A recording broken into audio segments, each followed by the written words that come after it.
looks like she has a couple of holes in it. I'll say she does when you see me blow her and dry mouth.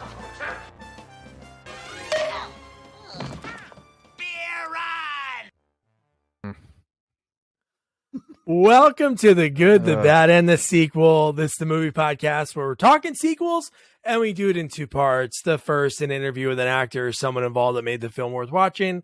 And the second, a discussion of the sequel, what they got right, what they got wrong, and how it could have been better. Really hope you enjoyed last week's interview with cinematographer Ron Schmidt. The fact that his career started not only with Roger Corman, not only with this week's sequel, Ghoulies Go To College, but he goes on to work on The Mist, the first season of The Shield, and so much more. And I love the connection with a former guest that when Ron was in college in LA, they said, hey, you got to go sit with a cinematographer for a week. Who is it? Steven Poster. Rocky V, Strange Brew, and so much more. If you haven't checked that out, you're going to have to wait until the end of this week's review of Ghoulies Go To College. And wow, this was something, and I think you know who that snore is, but let me formally introduce you to my fraternity brother for the sequel watching journey, Jamie Riccardi. Jamie, how you doing, man? You know, I'm a little insulted because I am in a fraternity, and what I saw in this movie is not fraternity-like at all. No, and I really don't know what I watched because I don't know who this movie's for. I feel like it's an R-rated kids movie. Well, it could be. I definitely think it's for you, but like, who would pay money to see this? That's what I want to know. Again, okay. So a bunch of Dougs. That's a bunch of Dougs. Okay. And the end track in the movie is Doug in the Pontiac. So maybe it's fitting. Very fitting. No, I would say I got to introduce. We have our creature expert that we're going to introduce in a second. But before we bring him in, I got to say, like, movies like this, as silly, over the top, ridiculous they are, it went through. I wanted more. No, I wanted less. Again, if you told me we're going to be watching a kids movie and this is what, Ghoulies was a kids movie, fine. But the fact that they're throwing it out there as an adult movie is insulting. And it was rough. I was not a fan. And I feel bad for Nick. Now, I don't know if Nick liked this movie. I heard he watched it twice, so maybe he does like it. But I mean, Munchie to this, oof. And the funny thing is he's our creature expert. He started with Munchie. He recorded that in February 2020. And then in March 2021, Munchie Strikes Back. And then after that, he does Rocky V. Paulie's a creature. And of course, we have to bring him back for another creature movie, Ghoulies Go To College. Nick Sperdone, how you doing, man? Doug, Jamie, wow. It's good to be back. Ghoulies Go To College. Wait, is it going to be back? Because Doug just named 4 movies, and I think they all are horrible. So, I mean... can you name one of them that would? Yes, Munchie is a fantastic movie. Four of our, I would say, top 15 worst movies we've reviewed, and you reviewed 4 of them. Like, I don't know what kind of friendship you have with Doug, but I'm just saying, Andrew, did Death Wish, Charles Bronson and other movies. So you might want to talk to Doug. It's a friendship based on trust, and I really trust Doug, like over and over and over and over again.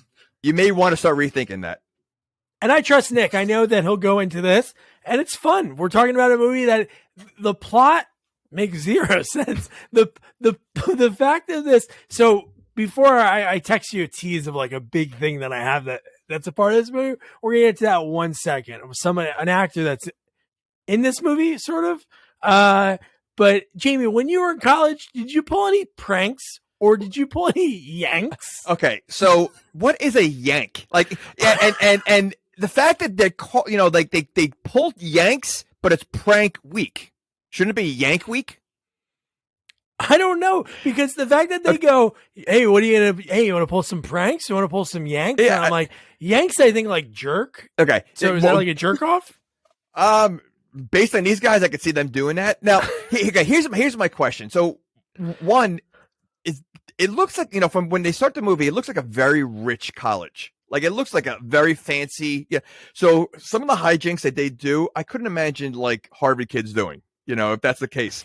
Second, based on how the classrooms are and how they act, is this high school or college students? Because they act like high school students. Well, let's use the word classrooms. There's only one classroom set. And is it really a classroom? I mean, it looks like a dungeon. It looks like a dungeon that they're at. So, but the mess, the way they act, this is literally, they are like high school students. Yeah.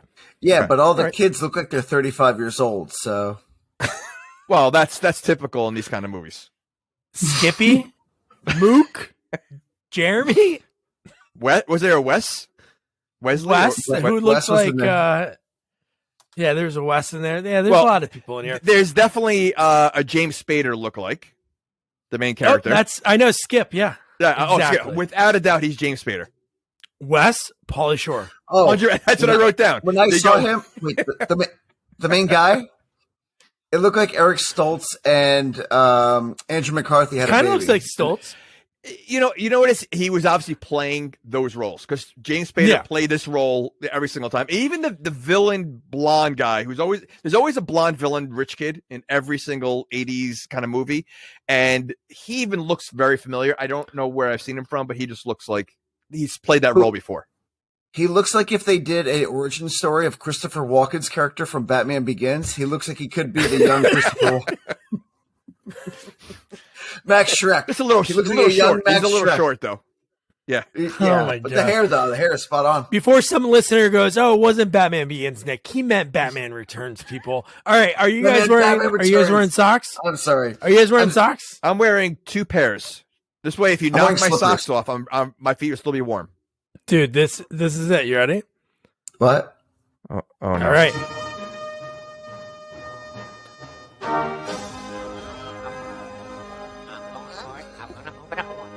Listen to the voice. The open up. The cat, Ghoulie. It's me, guys. I'm dreaming. Okay. Did you hear that voice at all? Yeah. Yes. And That is the voice. Yep. I know. Yep. Of a comedic acting legend. You've seen him on Curb. You've seen him on Spin City. He was great at Spin City. Richard Kind. That's his voice? Yes. Oh my goodness. Holy Amazing. cow. And so he's making the sounds also, besides the talking, like all the gremlin noises? Ghoulie noises? It's just ghoulie noises. Okay. Before we even get here, so a ghoulie, are they poop? Like, are they poop monsters? Well, he makes a joke that involves that late.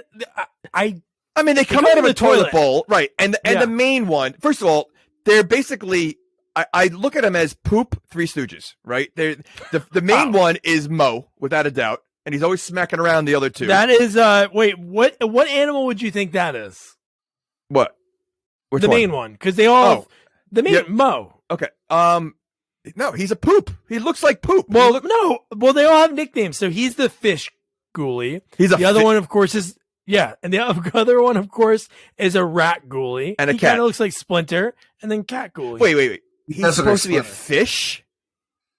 Yeah. If you told me to guess 50 animals, I don't think fish would have been one of them. The one that looked like fish is Mo. The one that looked like Curly from Three Stooges? Well, no, Curly. I would say Curly is Richard Kind. I would say Larry is the rat. He's going with the bald look. Oh, the bald look. So you're saying every bald person looks like Curly from Three Stooges?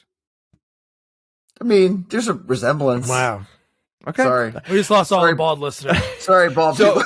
So we started off strong. But fish? Like, you think he looks like a fish? I would say more like a... I don't know what kind of animal. Like, not a fish. Like a slug. You want or to know something? I watched Ghoulies 2 before I interviewed Eddie, and because that was like one of his first credits doing special effects. And the fact that I don't remember that they didn't speak, and this is the first time they ever spoke. So it's so funny that not only did they choose those voices, but they also chose the whole Three Stooges. All they are is Three Stooges. So it's the same Ghoulies in the other movies? They look totally different. Like, they look cartoonish compared to the other ones. So John Buechler directed this movie. Big time special effects guy. He worked on a bunch of the Nightmares. He was part of KMB Effects, who did Bride of Reanimator, and he directed Friday the 13th Part 7. So he had a, it's definitely his touch on a lot of the special effects in this movie that you could see. Funny story, Ron said it was weird working with him because he was operating one of the Ghoulies, and when he was given stage directions, he would talk through the Ghoulies' mouth to people. Oh my God. Okay, so this movie came out in 1991, correct? Yep. When did say Empire Strikes Back come out? Empire Strikes Back was at 80, 81. So you're going to tell me Yoda in Empire Strikes Back, which looks like one of the best like actual, even though it's a puppet, looks great. They can't do better than what they did for Ghoulies and Night, because they barely move. Like, even when they're hitting each other, it's like he's like twisting a stick of a puppet, smacking each other. That's what it looks like. I mean, like, they couldn't do anything better with the puppets. Like, they were hard. I thought this was. Let's be honest. I thought this was an unofficial sequel to Munchie. When I saw the Ghoulies pop out, I was like, no. You know what? I was like, Doug got me. Doug got me. God. They could be Munchie children. Like, that's how their movement was very Munchie like. Oh, they were. God. No. And I guess because maybe budgetary purposes, obviously Jim Henson, the budget for Star Wars, but no, they didn't look good. The thing that looked cool, the end sequence looked to me, was where they spent all the money. Some of the kills were, good special effects. I mean, like, they were that's silly. John Buechler, yeah. Yeah, I mean, so yeah, but like, just for Ghoulies themselves, they were just they literally look like someone had their hand in a puppet walking around playing puppets with them. That's what they look like. Yeah. And okay. I gotta say, when you said the word kills, I didn't realize till the end of the movie that those people died, because I didn't think they died. So everyone was very happy at the end. So you don't think that someone's tongue gets ripped out and like wrapped around your body is going to kill you? I don't know, because she like made a sound afterwards. I thought you can talk about the one, but we'll talk about it later. Yeah. So I have that clip, but even that one, I'm just like, okay, but let's get into this movie, guys. By the way, we've seen that woman. I've seen her 1,000 times. She always plays the same. I've seen her in everything. Yeah. But the real she always plays like a teacher or like someone in a school. Oh, always. Oh, dude, and they have a fourth wall joke in this movie, which we'll get into if you didn't catch it. All right, but so we start the movie. We get Pauly Shore and Veronica, right? That's like the opening of this movie. We get the quickest title card in movie history. We had one movie recently that was super quick. This was not even a second, and it's a Ghoulies Go to College. And you get Pauly Shore and Veronica. Veronica, who's a former Playboy playmate in 1983, which you could tell because every time she's on screen, she just wants to get naked. Or dance and be naked. She's, okay, so we see... I don't know. Did they show the miniature house in the beginning of the movie that they used throughout the movie? So why did they have to do that? I mean, you have obviously they could just film, going backwards on and showing like the house in real life. Why did they have to show a miniature? Like, was that like an inside gag? Like, I don't know what that was. Like, it was horrible. Yeah. The majority of the budget went to that. You know what? I wouldn't be surprised. Jesus. So the first opening scene, right away, what do we get? We get like a little bit. Oh, he finds the comic book in the wall. That's what the opening scene is. I'm on second page by accident. Okay. So the opening scene is him using the toilet, and he's writing on his own fraternity wall, and he cracks a wall thing that is paper thin. Okay. Well, first of all, I thought he was going to the bathroom, but when he gets up, his pants are already up, and he walks right out, and the toilet seat's down. So he was just sitting there. So he was sitting there doing graffiti and I wrote this down, but then I realized it later. But I had no idea where he was, because that was the filthiest, grungiest looking bathroom I have Disgusting. ever seen. And coming from a fraternity, my bathroom floor was definitely disgusting and filthy, but my floor looked pristine compared to that. Yeah, that was disgusting. That was. It looked like a dungeon. They looked like they were in a dungeon. And if you find a magazine that's hidden in a wall, would you even in a bathroom, no less, would you attempt to open it? I would not touch that thing. No. Especially once I saw Ghoulish Tales on the front of it. I'm like, no, I got my own magazines. I'll look at in my own room and I'll. But it's in the bathroom. So, and a fraternity house. Why would you even attempt to open a magazine, not knowing where it's been, who's touched it, why they touched it, why they were looking at it, what they were looking at, what were they doing while they're looking at it? No way would I even attempt to even touch it. And then the pages are all stuck together. Not even. You'd have to open it to find out. Well, not even the fact that you would just touch it. The fact that you would touch it and start reading it out loud. Well, so you don't know what it could be. You're just going to start reading it. Do you, like, if you're on the John somewhere and you're like, oh, Cosmopolitan, top 10 reasons to make my wife work. Like, you don't just do that. You don't read out loud when you go to the bathroom? I'm going to start. Damn it. Dear Abby. Well, maybe it's the only quiet place in the house for him to read because, again, he wasn't going to the bathroom. So he was sitting there for some reason. It's true. He was. I don't know what he was doing. And then they're yelling at him to come because it's Yank Week? The Yank Week, right? Isn't this right away? Is this right away that we're getting? Oh, they were hijinks like right away. So, yes. Oh, yeah. So just before this part was. So, wait. What, the janitor? Go back because the janitor. I forgot to print out the first. Okay. The janitor, yeah. I forgot the first page of the notes. Okay. Why is a janitor mopping outside? Why is he mopping the side of the sidewalk? No, it was the steps. He's mopping the steps outside. Well, he's getting to the steps. He walked away for some reason. I don't know what happened. There was something else that he had. What he had to do, like Windex a tree? I don't think I've ever seen anyone mop outside. You know, so again, it is a college. That maybe there's throw up out there. You know, there's a lot of partying in this school, so maybe. But yes, it was. They didn't waste time in this movie. Let's put it that way. They jumped right into the hijinks. Yeah. No, they did. And just before we get to where we are, let me catch up because I forgot that first page. So they get the quick title card, a flashback to 21 years ago. Such a weird year to pick. And the Ghoulies are attacking a college kid who's reading that comic book. And then they push the kid into what might be the most ornate toilet bowl ever. Like if some rich guy had that in the house, I'd be like, all right, that makes sense. It looks like there's gargoyles on the bottom of it. Obviously it's the Ghoulies. Then we get the first time that people that didn't see the trailer and loved the first two movies would have been like, wait, why are they talking? Because he says, hey, welcome to the Super Bowl. Do you think it's possible to be flushed down a toilet bowl?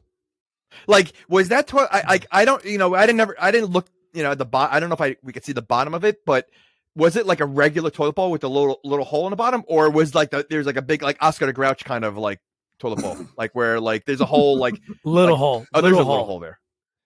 All right. Yeah. I guess it was like a magic hole that can expand. Okay. Like as soon as somebody starts getting because his leg was like sticking out like this, and like it's like it's like in the Santa Claus where he can go down every chimney, Oh, so it expands. Expands, shrinks. Magic. It's a magic toilet. Ghoulie magic. So then the Ghoulie magic. So Jamie mentioned it. Like, why is the janitor doing that outside? The one guy unscrews the handle so that when the janitor goes to grab it, it goes down the stairs. And look who's walking past, a gym teacher played by Kane friggin' Hodder. And then he falls in the bucket. The bucket somehow is going so fast that he takes out a professor. The only other time we see anyone else that works at the college throughout this entire movie. We see Ragnar the rest of the movie, no one else. The bucket managed to go downstairs filled with water and not tip over. That's first of all. And Kane Hodder, That is It is a magic bucket too. I mean, Kane Hodder is a pretty big guy. And Yeah. he was able to fit in there, and somehow he wasn't able to get out.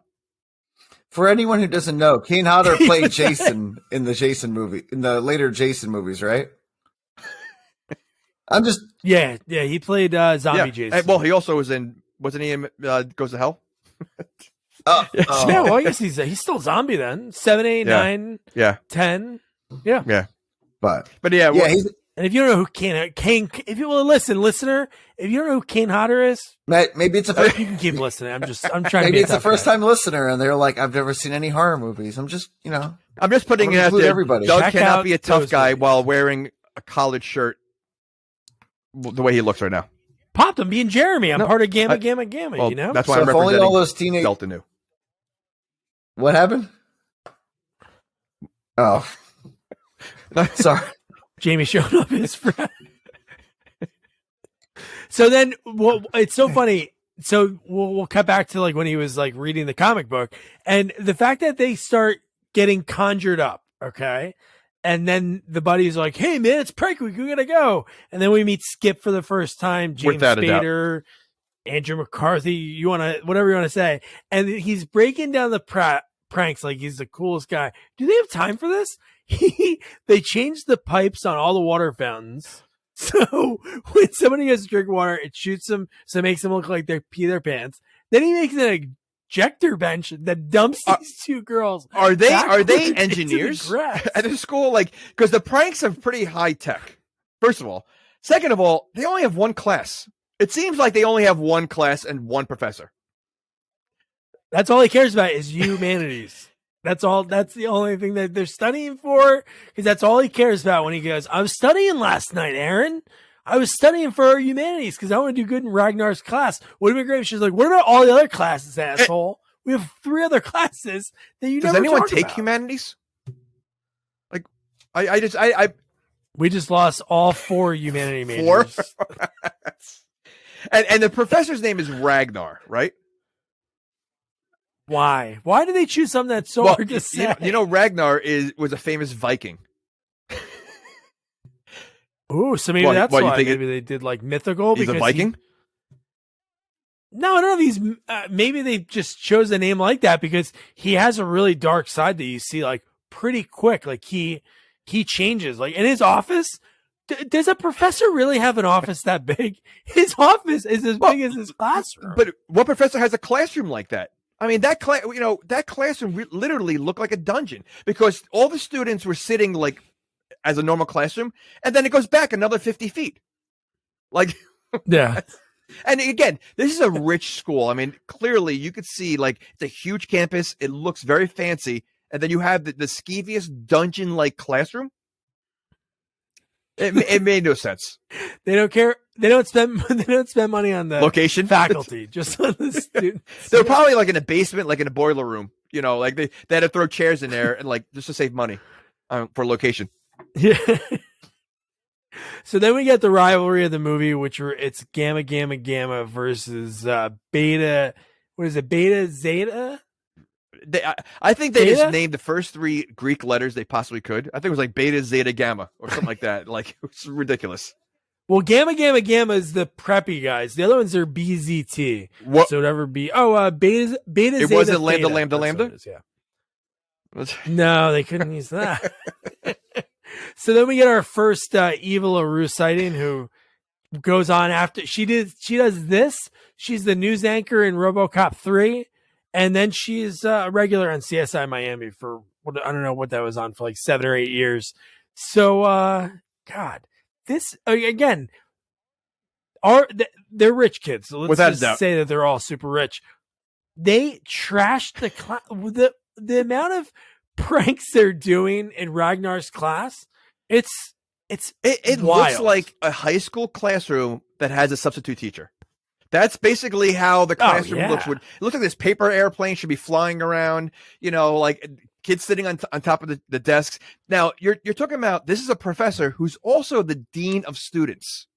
So clearly they don't care, or clearly they don't have any respect for this guy, because he goes on to teach while the classroom looks filthy. There's paper. It does. There's like garbage on the floor. It literally is ridiculous to call it a classroom. And you know, they draw a picture of him as a dinosaur on the chalkboard. Did you read what the name was? It No, was what is Ragnasophotis Horse Assimus.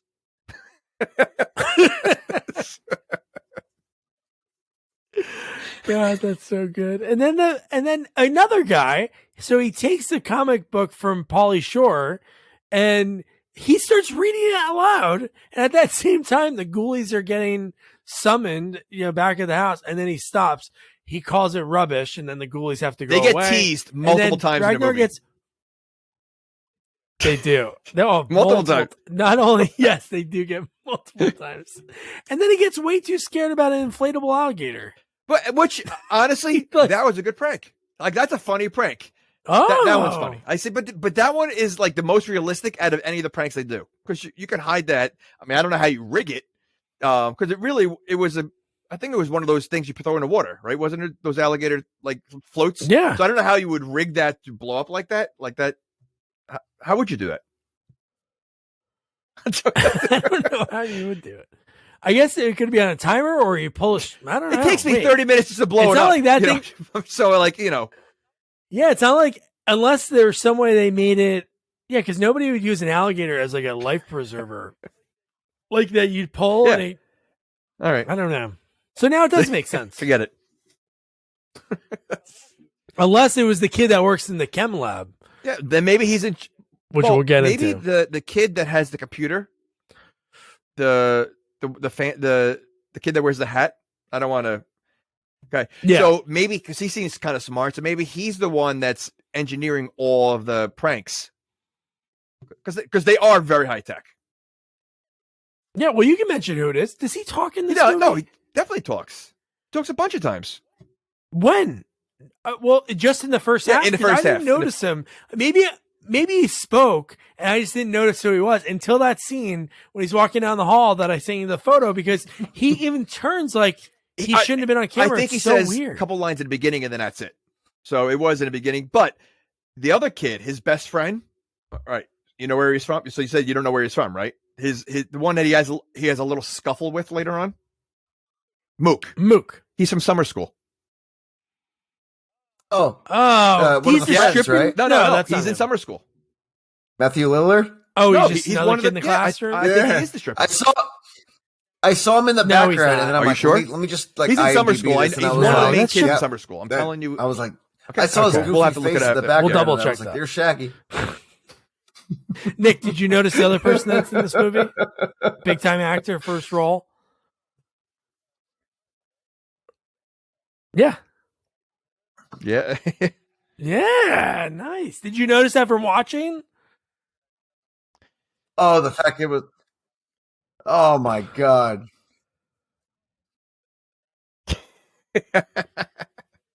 There's Shaggy. And you know what's funny? Because I mean, based on like some of the main characters that's had bigger lines, I think he could have done a good job. Like, I guess they didn't know what he offered, because some of the other guys weren't that good. Like, I couldn't stand the fat kid. Like, oh, you mean Andre the Giant's son or Flounder? Oh. I mean, again, every fraternity has one of those in the movies. Like, they always have the fat guy, but he was just the worst. Like, he really was. Like, they could have found someone better. His line at the end of the movie made me scream in my head. His like exposition to end the movie, which we'll get into later, it just like pissed me off so much that they had it's almost like they were like, shit, man, we got one more day of filming. Let's just end this shit right now. Because this line that he had, it didn't bother you the way he ate the pizza? I mean, like, that was so stupid. They didn't need to do that. He literally made one slice out of 8. Yeah. I mean, like, how do you apply for that role? Like, do they say, listen, we need a person that's very overweight who Flounder? That's probably what they write. It's a college movie? He's bigger than Flounder. No, he's bigger than Flounder, but it's probably Flounder, says the description. Oh, really? I'm sure it says I don't know about that. I think because he is a slob. Like, I mean, like... No, he is a slob, but he is Flounder, like how dumb he is with some of the things that he says in the movie. I guess. Maybe he's a combination of Belushi and Flounder because he's also creepy. Like, so yeah. All right. There's a lot of creeps in this movie. So then we get the party. BZT is throwing their, I guess, just like a party to kick off Prank and Yank week. And then we get Pauly Shore and Veronica are pretty much having sex on the couch. And I don't think they know how to have sex. But before that, right from there, we cut to Ragnar and he's grading papers. And he's like so angry, he writes F- exclamation point. Is he really grading or is he just putting F on because he really doesn't look like he's grading anything. No, he's not. He's probably so pissed off. He probably didn't have any chance to think about anything after his classroom is just destroyed. He got a water balloon to the head. He got an alligator. He's he's basically showing you what a teacher should not be doing. And he's taking things personal, and he can't separate the school from the personal. Yeah. And do deans really teach also? I feel like that would be a conflict of interest kind of. How can you run a school but also teach a class? No, agree. And I think that's all the money. The rich kids' parents screw the faculty. We're spending it all on the swimming team. Wait, screw the faculty. Club. I think there's only 2 faculty. The redheaded lady and him. Well, she's the secretary, yeah. So she's not even teaching. He does it all. He teaches every single class. Or maybe it's just a humanities college. And there is a gym teacher. We know Kane Hodder was the gym teacher. Oh, and there's another professor that he takes out, a different guy. And which you knew the papers were going to go flying. He literally, when he's walking, he had loose papers in his hand. You're just waiting for him to get hit so the papers go flying all over the place like they do in every single, scene like that. So then we get Ragnar so pissed off. So he goes, you know what? Let me take some ease off my day. And he goes to read, and he reads the comic. And now we cut back to probably one of the creepiest people in a movie. Oh. And that is Officer Barkus. Add him to the list of annoying characters in movies we've watched. He's up there. To me, I felt like there was no need for this character. There really was no need. Yeah, I thought there was going to be something else to him. He was just another. Again, this movie there's really no plot to this movie because there's obviously the ghoulies that are going to show up in a little bit and what they do, which we know Ragnar has a goal in this movie, but the rest of this movie is really just prank week. Oh, it is. It's Gamma versus BZT. But I don't think he's an officer. He's going to a college. He's a security guard. Security guard a lot of times are students that the students that are want to have that power trip and that everybody hates because they're always trying to get people in trouble. So he seems like that type. He's definitely creepy. But he also seems like he should not be security guard. Based on the way he does some things, a little unethical. I hate that guy. Really, I hate that guy so much. And then here, Barkus. And do you remember what he's from? He plays the same role in another thing, but it works that he's annoying. He's the one who puts the cabinets in Jerry's apartment. So he's known as the annoying character. So when they needed an annoying character, hey, let's call Barkus. Okay. Yeah. Jerry, you want me to move the cabinets? I'll move the cabinets, Jerry. Whatever you want to do. George, do you need that? And he's the one who puts the thing under near George's desk so he can nap. He does all and he's talented. All right. So I had to do this part because I thought it was pretty funny. This is I guess right after they say to Barkus, somehow Skip knows that Barkus wears ladies' underwear, which makes it even funnier at a part later in the movie. They just put that together. But the fact that he says that to me is, how'd you know about that? Who told you about that? Yeah. What would make, unless did he watch him change in the locker room? Why would he know that he wears women's, or do you think he was just baiting him and assumed he wore women's underwear and he fell for the trap? And then he gave it up. Yeah. Well, because what do you say? The other underwear gives him chafing or something like that, or it's sensitive to his skin, or that's why he wears it. I don't know. Yeah. Oh my god! But here I have to put this part. I think this is the first time I'm ever going to do a clip that has nudity because I thought this part was kind of funny how funny it was. How does that happen at a party? Why is there a girl that has a? First of all, look how On her small head. that closet looks. Also, what is she doing in there? Yeah. Aaron. They put it on her head and they put her in there. And look, so There it Aaron is. in On this movie is number dating one. Skip. Stag Party. Stag The Party. next one is ridiculous. He says. Doc, I'm just trying to help. She had a little too much alcohol. You didn't remember that before? Alcohol. I did, yeah. You look great. And she has another one too, I think. So That leather weird. jacket?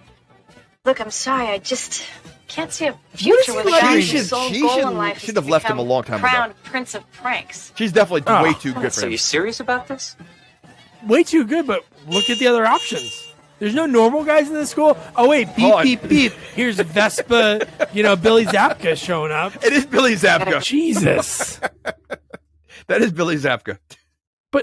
But how weird is that? Like, that's what I thought about. There's no normal guys in the school. Like, now, if Skip just has no, I wanted to root for Skip, but he just wasn't. I was thinking like if there was a Ryan forget about it. Reynolds, if this movie was done now, Ryan Reynolds in that Easily. role. But okay, so Yeah. we just absorbed a lot in like 2 minutes, right? In that scene. So first Yeah. of all, this is a rich school, clearly. And you got these rich kids. That's his mode of transportation. Like, They're expensive. okay, but that's not a cool thing to be driving around with. I mean, let's be honest. It's I mean that's gonna get the girls like I don't know. That was a little lame. How to can you begin with. forget about that scene? What are the girl options also? Because I think there's only 3 girls in this movie. Phew. The girl in the closet, the one that Oh, well, there's more. Well, no, then you have all the girls that are ready at the. I guess that's a sorority. Yeah, Yeah, I probably would have yeah. too. Remember the Oh, girls that's were right, you're already like All right. getting ready. Yeah, they're gonna come and read Yeah. our panties. And what All are we right. gonna do? Yeah, that's all right. The I way forgot they were about- acting, they oh, were geez, I like forgot being about this scene. Okay. assaulted. It's like, no, it's a good All right. thing. Oh God. So Well, then- I mean, I just you're Listen, right. that is true. if that's assault, I mean, not to talk about the scene, but I think those guys overreacted because I think what was happening, I would have stayed. Like Lord I mean, have like mercy. they made it like they almost like screaming, like they were trying to get out of there. Like I just feel like, all right, this sounds like a. Well, they were being assaulted. I mean, can you be assaulted in a good way? Like that's Yeah. okay. That's Nick was searching. He was fishing for something to go with that. That's assault. So now we come back to Ragnar, and he's obsessed with the book. He keeps reading it, and then this is why he's a humanities professor. This is like he is inherently evil before this even happens, because he looks in some book and he finds the same cover of the ghoul. The fact that the book's called Ghoulish and they're Ghoulies. But I he's don't a understand that. humanities teacher, which I think is like English, right? It's something to do with English or like, I mean, I don't know what humanities. Right. Yeah, Right, it's language like arts, language something like and that, like right. civilization And a and stuff, dean yeah. of the school, of a rich school. He's going to sit there and read a comic book? Like, why is he sitting there in his office alone reading a comic book? He was Like, nominated. He lives there. Oh, wait. I Well, was he nominated definitely for an lives there Academy because, I mean, Award. his office and his basement and all that. Yeah, I mean, yeah. in the All right. 50s. In the 50s, It's a lot of he space, played man. You Biff break that down, Loman put some in walls. And Death he, of a by the Salesman. way, he always Yeah. plays like that creepy character. Like He just, was you nominated notice for he has Best that Supporting look. Actor. He just has that when he's Best like yelling at Supporting him, Actor. he has that look that he fits the role perfectly. No, he's great. Like he's everything he's in. Crazy UHF. nutjob professor who tries to like molest his students. Yeah, What? yeah. For what movie? Wasn't this? Well, the one scene he got a little touchy, No way. And then he was he's grabbing nominated. your thigh. So you're telling me he went from best supporting actor in the 50s to I- Ghoulies 3. I thought that was amazing. I Ghoulies was Go like, to wait, College in 91. first Oh my first goodness. Matthew Lillard, and now Well, this. he's not molesting. Well, at the end of the movie, she's got no. Big He time. ripped her clothes off almost. Oh, he did, and how perfectly Yeah. everything was cut. Yeah. No, that is. Yeah, he did get a little creepy in that part. Yeah, you're right. That is amazing. That's a good factoid, Nick. Yeah. So now we get the Ghoulies finally appear from Ragnar. And dude, the first time you hear, like, I think we talked about it already, obviously. The Ghoulies are the Three Stooges, but the first lines that they say are, why can't I get any use? They actually had some pretty funny lines later on. And it's just like, we get schmucks, we get nucks, we get every one of those lines. They communicate only in those lines. Like every communication they have is all like one-liners. It just, you know, they're basically munchy one-liners throughout the whole movie. That's how they speak. And I'm for it. It felt like I was watching 3 different movies throughout this whole thing. I was watching a college frat party movie. Okay, so they're really funny lines. But like some of the stuff they say are really funny. One I have a movie. clip of later, and then like a straight up like horror movie. Pretty good. They are funny lines, but it's like this movie, and then like a romantic comedy with like it's a Skip kids movie. And like they literally kids could watch this movie. You know, take away the nudity. Yeah. Oh, it is.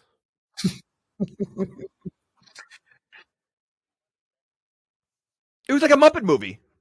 It was like a Muppet movie. I mean, literally. I mean, it's Yeah, you had that like triangle, that love triangle. Yeah, no, that makes sense. No, there definitely was like so much going on, but nothing going on at the same time. But the fact that Skip is so sad he gets dumped, and Mook says, "You know what will make you feel better? A good prank." Yeah, that'll help me. I just lost the hottest piece of ass I'll ever have in my life. Yeah, you know what? Let me pull a good yank. That'll feel good when I'm yanking myself later. See, I feel that like they must be like the geeky fraternity on campus, because if he's their stud, he's their, you know, president, and there's only one girl that like he can get. Like I feel like, you know, like I don't know. I just feel like he's kind of a loser too. I mean, you know, I feel like the other fraternity that he's battling with is a cooler fraternity than this one. I mean, they're losing. Yeah, I would go for Veronica. The fact that Wes was getting Veronica. Yeah, but he was a stoner. So in college, the stoner guy always has a girl. Bike. So that's true. So they're having sex. Wait, so are they? Because I don't know what they were doing. I thought they were exercising the whole time. I wasn't sure. Well, the one time when she sounds like she's orgasming later, well, she's rowing the one time. No, they're on an exercise bike. Now, the exercise bike is a small seat, first of all. So I don't know how they're both sitting on it. And well, she's sitting on him. That's okay, but it's still like, okay, but the handlebars are not going to hit you in the back. I mean, these things are not made for that. So like, I mean, I don't know how they're able to do that. And they seem to be doing it well. So yeah. So the Ghoulies are peeping in the room and they say, "Something smells screwy, boss." And they're about to attack them while they're having sex. And they feel like somebody's peeping. Like they say, "Oh, well, this is after the bike. This is after the bike. They're in the bed this time, right? Because they're in the bed. So they're in the bed and she's on all fours and her butt's sticking out. Don't forget. So the Ghoulies look and one of them says, "Hot cross buns." Classic Ghoulies. But I love when they're about to attack them. Again, I don't know why they're attacking. What is their goal? Like in the other movies, like so many horror movies, at least there's some sort of like reasoning, which at this point, there's no reason for them to kill. Then we find out what their purpose is. Okay, so what is their purpose the same as the first movie and second movie? Like, is there like why they're here? No, in the second movie, they are in like this traveling carnival and I don't know if they're in like a box or something, which I guess is kind of the way all these movies start, like Critters or even like Munchie, like, and they're just kind of, it's like there's no purpose in that one either. They're used almost as like a sideshow attraction in the second one. And then there's just like the most ridiculous. I feel like they're almost like Beetlejuice, right? They live in their own world, but then when you say their name or whatever they say in the comics, now they come to life, and that their goal is to get out of the toilet bowl. Good. Their goal is to get out of the toilet bowl. But the fact that Ragnar, so he kind of like he's just reading the because comic. they're getting ready to eat. Or I guess they eat these people. I don't know what they do. Well, nobody finds these bodies throughout this movie. He kills Wes first, right? Before Ragnar calls him. No. Oh no, no, right, because no. they had the treadmill No. after this. I forgot. All right. Yeah. So Ragnar summons them, and he basically by accident, like though. basically By accident, says what he though. wants. He did it by accident. It's by accident, yeah. This Right. time it's by accident. Then Right. then he knows how it works, and then he goes, "I read this book, and you have to listen to me." And he goes, "I hate Prank Week. I want you to go get those people at ZBT." And I'm like, "Holy shit, man!" He became This a murderer. guy, He became a within murderer. Seconds. Yeah. Yeah. He's accessory. Like, he should get the maximum penalty. Okay, so this Ghoulies book or magazine, when Wes is looking at it, it looks like a comic. It looks like a comic. So, but yeah. it has directions on how to resurrect the Ghoulies. Like it looks like, what's it? The Necromancer? Is that Evil Dead? Isn't that the book that? Well, yeah. Well, that's Brian Houston. That's Right. like all So his HP right, but at least that's a Lovecraft, book of like, this is a comic. Like it look like when Wes is reading it, there's like panels. Like it's a comic. So Yeah. where are their It is. instructions to resurrect Ghoulies? Step one, tell the Ghoulies that you're in charge because you hold this book. You hold a freaking comic book. It's not like an old That's what I mean. That's leather-bound book with an eye on it from Hocus Pocus. It's just a regular comic book I that's could made see of it. Okay, paper. maybe like the secret words are in there in one of the panels, but then he has instructions that you have to listen to me. Like, so he knows a lot more Yeah. about these Ghoulies and what happens if they kill him and all that. Like, he knows all this from the comic. It doesn't That's make what sense. I mean. Or I think he might be inherently evil. That he already knew of something like this, and it just happened to come across his desk. Do you think he maybe was a Ghoulie in the past and became human? And that's why he kind of like become, well, we'll talk about that, but that's why maybe like his cousin's a Ghoulie, third once removed? well, or maybe he married into Ghoulie. No, I don't. And, maybe his mom was a Ghoulie and his father wasn't, and maybe he's half Ghoulie. Can you be half Ghoulie? I think you can only be full Ghoulie. I don't think there's no half Ghoulie, quarter Ghoulie. Is that when he's like has the 100% lighter? You think a Ghoulie Is has that a when he has Ghoulie? the lighter and he's trying to light the book on fire? How about the fact He that starts shaking another thing violently that and, is like- funny, like the end of the movie, I hate the Ugh. exposition, but how about when Ragnar does the exposition, like, I have this book, you have to listen to me, and one of the Ghoulies goes, "Oh man, he knew about that." Like, what? Damn rules. Yeah, he says, "I'll burn this book." I guess if he burns the book, they disappear forever. So Yeah. if someone's holding the book, they can't go near them. Is that what it is? Like it's like the book, but they want the book, but they can't go after the book if someone's touching the book, right? Is that okay? It seems All right. that way. As long as I know. All right. Yeah. No. Makes no sense. So then we get our second set of boobs because at this point, Wes, who's guarding the house while the guys are going to prank and yank, he hears the toilet flushing. He goes, "Hey, hon, I'm protecting the house. I got to go." So he goes to check out the bathroom and he gets pulled into the before toilet. he gets pulled in, he actually he sees something in the toilet bowl and he practically puts his face inside the toilet bowl when he's looking at it. Why do white people do Why? that in horror movies? They're like, Let "Hey, me get a closer look. is that a guy with a chainsaw? Let me go ask him if he needs directions." Like it makes no sense. Like, why do they do that? I don't know. I mean, would you put your face that? I would never want to put my face that close to a toilet, especially.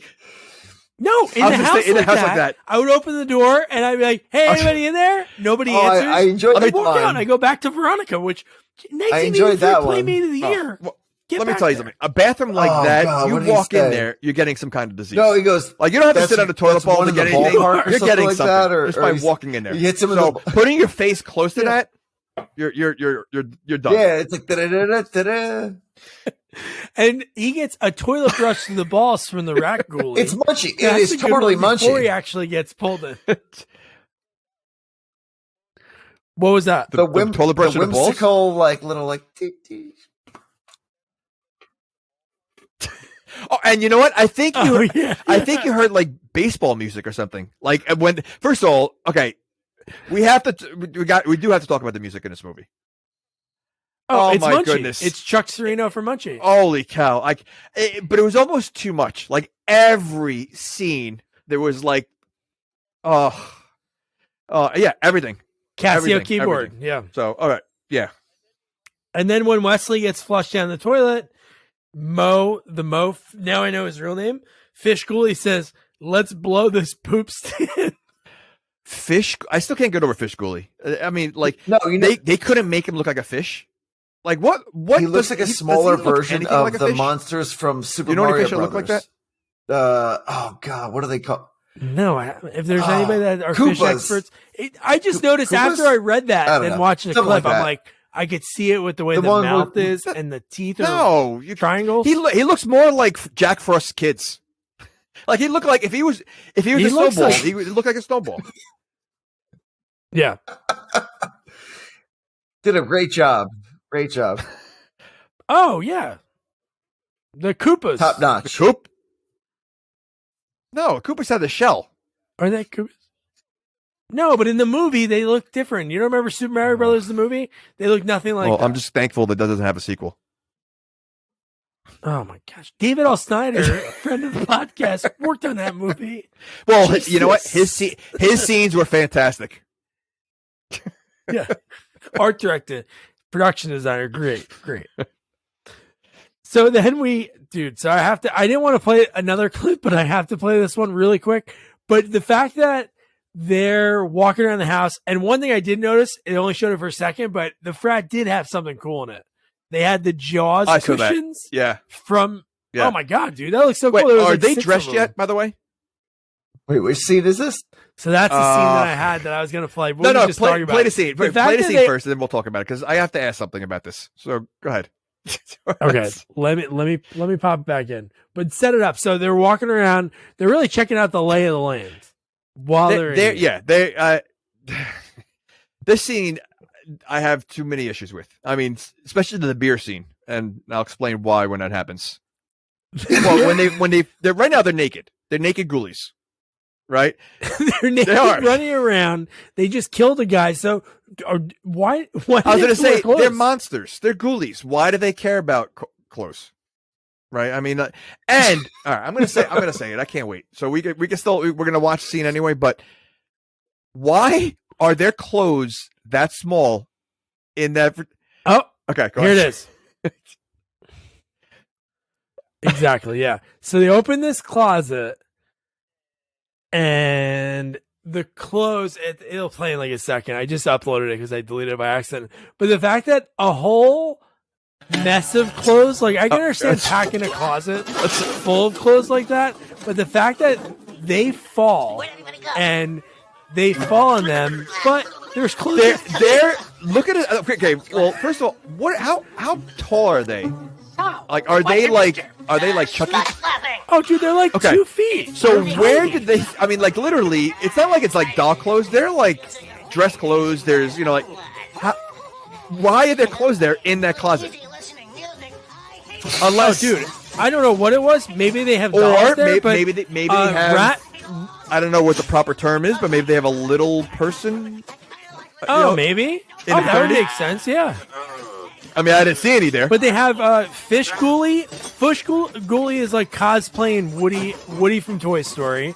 Rat Ghoulie is dressed like a Canadian tuxedo. He's wearing all freaking denim, and then the other one's wearing a football jersey. Richard Kind. They're all my empty. goodness. They're all These open and guys empty. are so Oh my silly. goodness, ridiculous. And then they go to the fridge and they open it up and they're stacked in the Yeah. most weird way. They're not even Clever fully stacked editing. all the way up. That's what it It's is. stacked like we're watching a Miller Light and MGD. Oh, yeah, they have both beers in this and- movie. I could be wrong, but when they fall, Well, because it looked like a bunch of them were empty. They keep inventory of them too. Oh, they're all. As we learn because they were later drinking when he out says of them. they drink all They were drinking when they 2001. fell. Well, no. Well, Jamie, the movie Magic, they can swap them out after. Okay. So I mean, they were supposed to be full. Okay, they were supposed to be full in the movie. Okay, but they were literally empty because you saw the tab like totally gone. Okay. Oh, I know. Like they didn't try to hide it. They didn't try to hide it. No, not at all.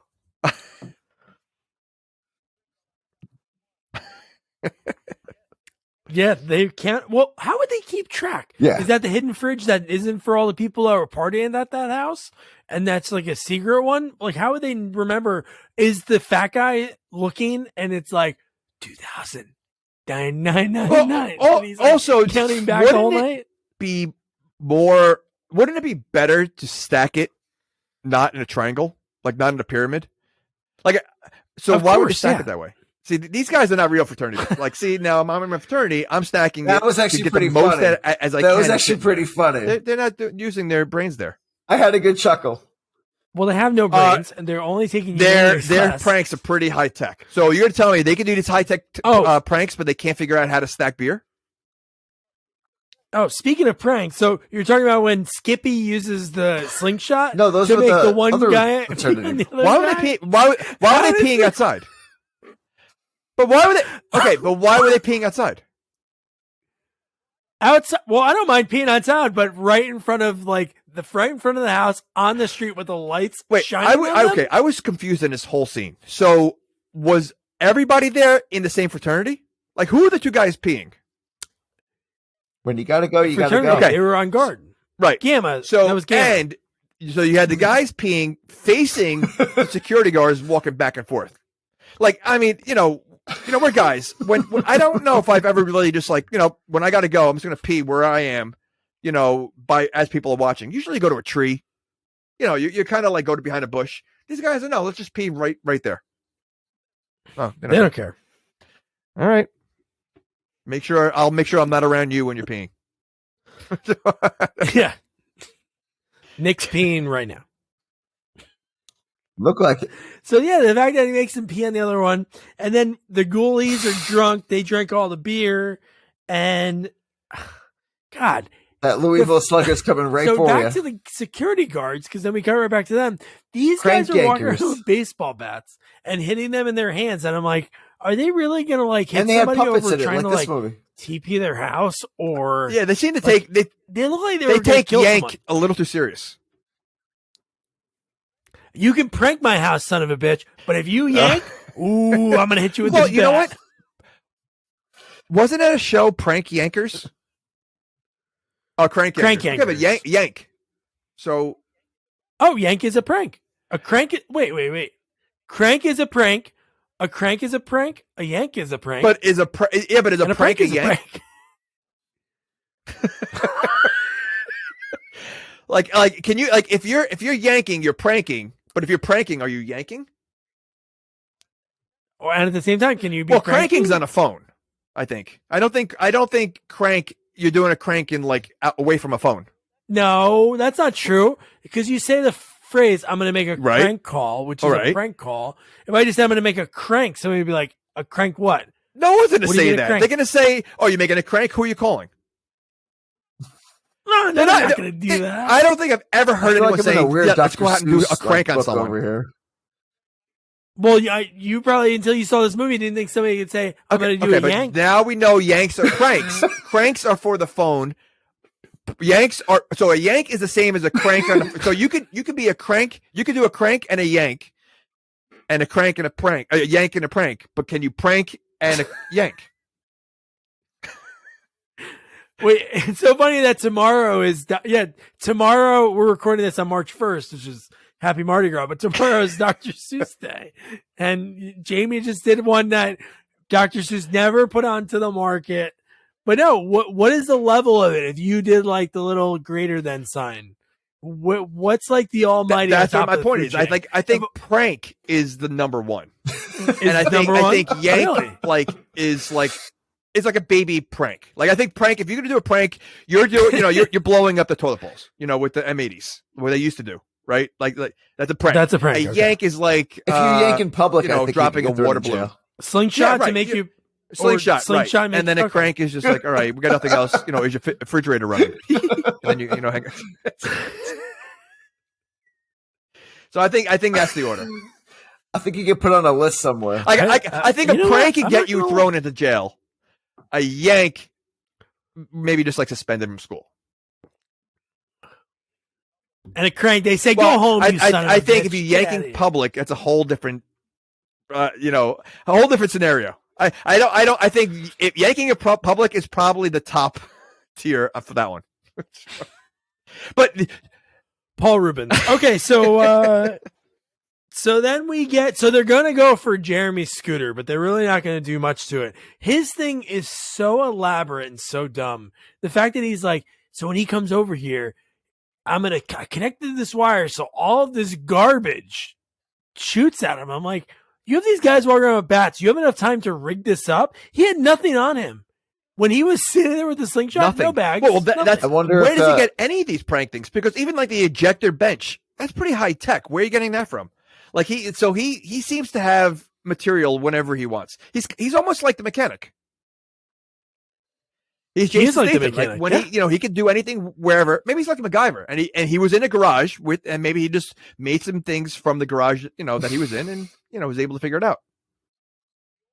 The only other thing referenced in this movie besides humanities is the science lab, because Jeremy's like sidekick, his number 2, says, "You want me to rig something in the science lab?" So maybe, obviously, Skippy has science class, and he was able to rig that up, but he had nothing on him. It made no sense.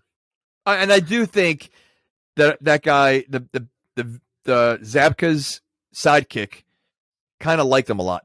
I think there was something. There was something. Okay. I wasn't the only one seeing it. Okay.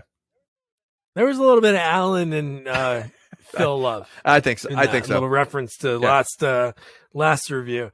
So then we get so one joke that was really funny, and I think it's even funnier now because it's Richard Kind saying it when they're going prank week. The Ghoulies are shouting prank week, and the one goes pancake, and he says it multiple times. He does. And what happens in this movie? A few times, like, different elements get broken. While you're watching this movie, it's just about creatures that's supposed to be like a college horror movie. He gets hit in the head so hard, cartoon stars appear. So ridiculous. And, this is prank week with fraternities. Are there only 2 fraternities on campus? Because it seems like it's only these two going after each other. So is it... And the girl, and yeah, the but they're not part of so prank. Yeah, but I guess they're they not do part of something. prank week. Yeah, well, they do something later. Well, Yeah, they do it, but they're not. They're not part of prank week. They're doing it to protect themselves. Yeah. And even then, they're really not. That's true. It looks like it's only 2 fraternities and 1 sorority. That's not a lot of options out there. No. Yeah. Well, that's why Skip's got to do whatever to keep Aaron. That's why they were fighting over them. Not for nothing. At this point, there are 2 missing students that are never thought about until the end of the movie. We'll get to that. No, but Exactly. they're not questioning. Like, all right, we haven't seen. I know they like they're missing now the rest of the movie until But like they don't question. Like they're not concerned at all. Well, Wes, they mention they do like a little bit of like exposition. Like last year, he was kidnapped by Gamma. So that sets that up. But one thing, what like kind of reminded me of in this movie was like Child's Play 3, like the way Chucky had the 2. Well, I guess he didn't like set it up as a prank, but when he changed the bullets and they were going against each other. In this, I really thought it was going to come to that because they were doing the old, hey, let's mess with this fraternity. We trash the house at BZ. So like they'll think it's each other, and I thought it was gonna like escalate to like they were actually doing stuff to each other. Really didn't get to that. You had like a little pussy fight at the end that was in that hallway. Well, the professor was trying to set that up. He was doing like a Yojimbo where he was trying to set them up to go against each other. Oh, that's true. Yeah. Is this movie considered a horror movie? It's in that genre because there's like creatures, but there's only like 3 deaths, and they're all like comedic.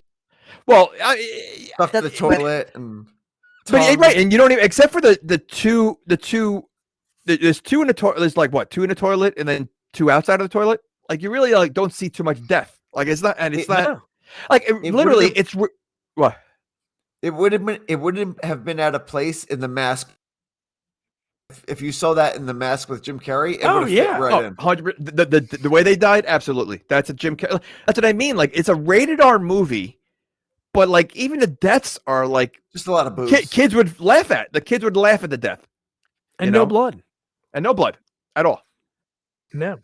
Yeah. Okay. So here's a story that boobs. I have to tell really quick. So when I was in high school, when we had like three-way calling, like me and my buddy Mike Wilson, he had three-way calling too. So we used to be able to patch it in to be able to call like other people, eventually like have other people on the phone together. So I remember going through the phone book and calling two frats at Rutgers, pretending I was from the other frat that we just called, or vice versa, and doing something like that.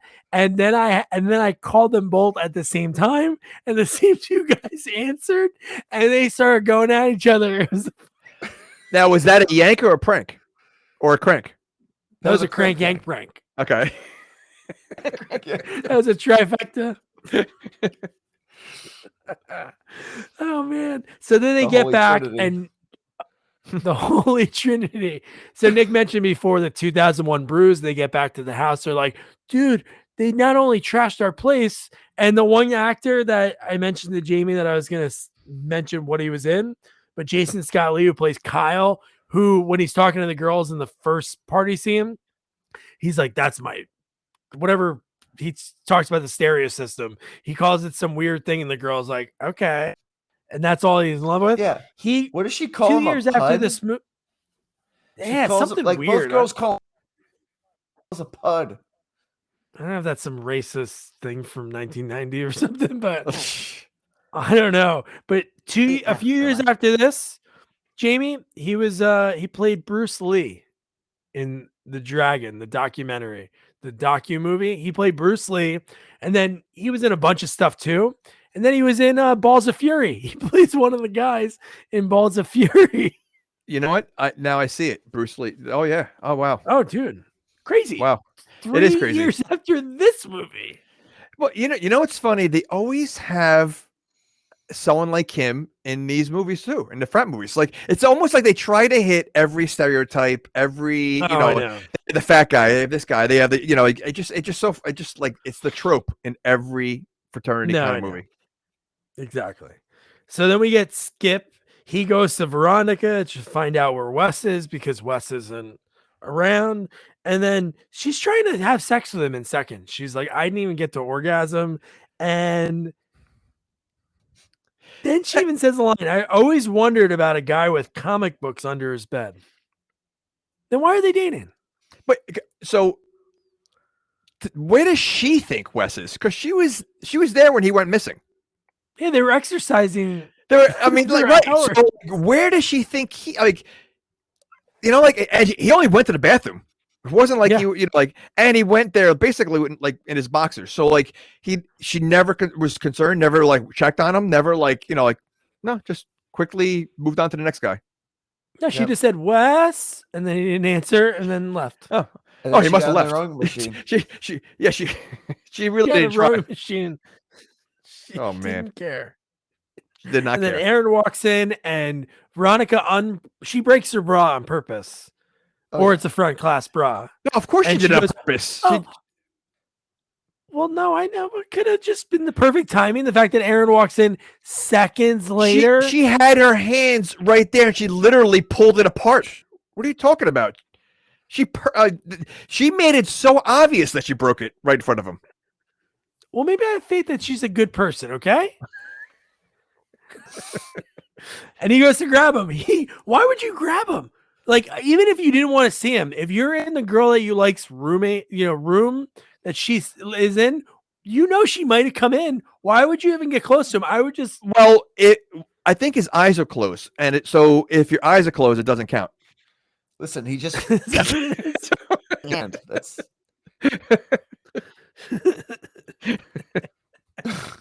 I'm just letting a helping hand, Aaron. And Jeremy's right behind him. Jeremy Heilman is right behind with his. He's such a little weasel, though. He really is such a little weasel. Does anyone change in this movie, or are we getting? Are they? I feel like they wear the same outfits the whole movie. Okay, is it all in one day? Well, it's an overnight. We get one overnight. Yeah, is it overnight? Wes disappears overnight, and then when he gets home, wait a second. Are you sure about that? Because she's still in the room, and she's still exercising. It's like she's still wearing the same clothes. Veronica's back in her room. When the whole bra sequence, that's in her room because Aaron walks back into her room with Jeremy. Oh, I thought she was still in Wes's room. All right, because they were yanking and pranking all night. They came home. They're like, Wes, let's party. Okay. All right. So 2 days. Yeah. So prank week is 2 days. Prank week is 2 days. Because then the next day when they're walking around, that's when they see the Vespa in the tree. And then that's when we find out the Ghoulies really fully trashed and somehow threw it 10 feet in a tree. Okay, so like, do they have like super strength, these Ghoulies? I guess so. I don't know what they do. They have teleporting powers, right? Now, obviously, they can teleport. Why can't they just teleport where the magazine is when he's not reading it and take it? Huh? I take it, right? Take it. Yeah. I mean, this scene when he later on when he locks it into the drawer. Why can't they just they're small enough? Why can't they just teleport into the drawer? You're right.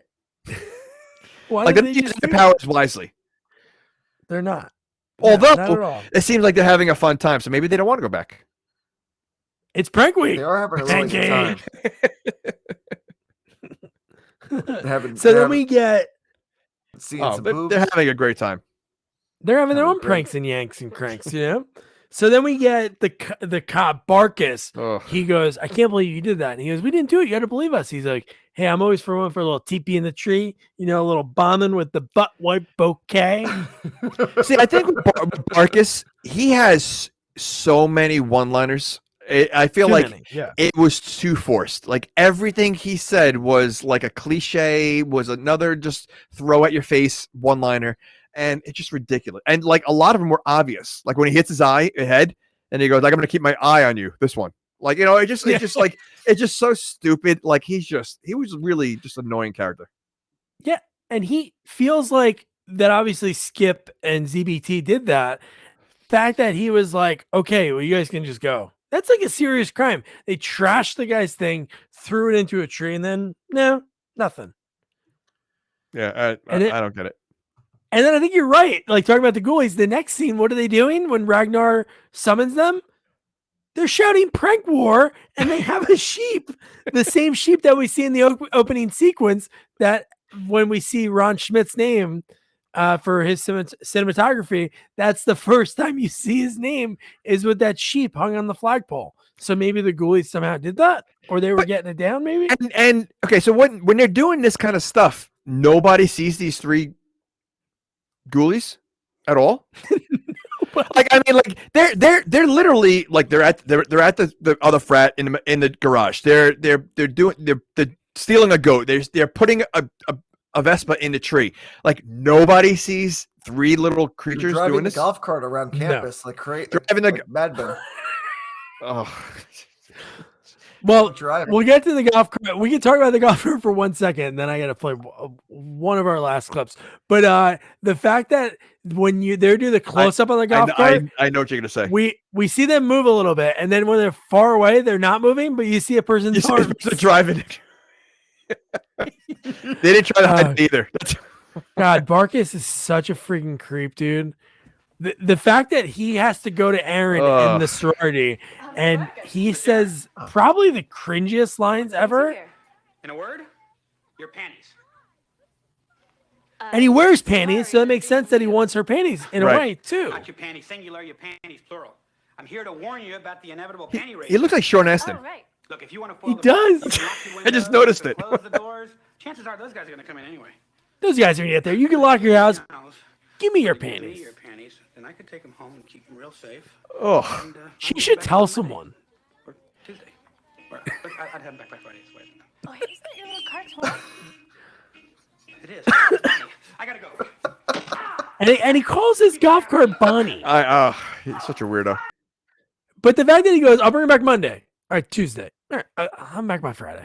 Like, But she's laughing at him, so she's not even creeped out. She just knows he's such a loser, you know. Yeah. So she wasn't really that creeped. Officer Barkus. that Barkus, and then he crashes the ghoulies crash the golf cart, and God, and then Skip again. Skip Aaron again. This is like a cut to night almost because Aaron's studying. Skip shows up to try to like woo her with like coffee. He has like coffee and like a weird little thing to be like, hey, I'm really sorry. That Skip guy from the other night, that's not me. I want you back. And then second, she's like, okay, so what about friggin' Jeremy? She's just like, he's forgotten now. Was he just a pawn in her game? Didn't she say she didn't hook up with him?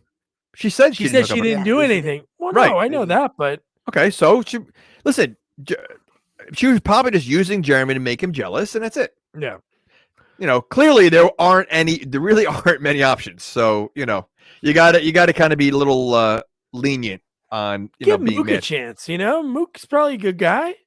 He's the second fiddle of Skip. Mook looks like he's never going to graduate. He just looks like fraternity life is like forever life.